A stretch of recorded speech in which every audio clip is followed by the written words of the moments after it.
Sa lahat ng vendors o maninindang Pilipino, may boses na tayo sa Kongreso. Tandaan, Vendors Party List! Vendors Party List! Ang kasangga natin sa Kongreso.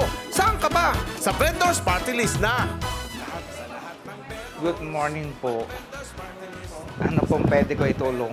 Eh, sa amin naman baka mabibigyan nyo kami nung yung printer na may pwede rin sa Xerox, yung salon.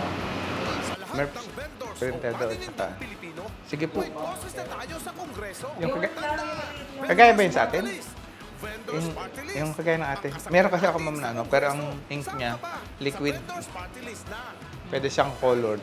Pwede yung madamihan Pwede mag-Xerox doon ang long. Pwede rin po scan. 3-in-1 po yun. Na kahit photo picture pwede. Yung uso ngayon photo paper. Ayun, kasama na scan. Kailangan po talaga namin, pagka naghahan ng mga SFT, ayun kasi ay low, hindi naman namin ma-Xerox sa duplo dahil ang kailangan doon 60 pages kagad ang isang kargahan. Ay di ko rin talaga rin sa target na Printer daw. Sige po, ako'y dumalaw lang.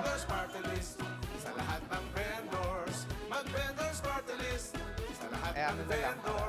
Padala ko po siguro 5 months. Ang party list ng maninindang Pilipino. Ang party list ng maninindang Pilipino. Vendors Party List, ang party list ng maninindang Pilipino.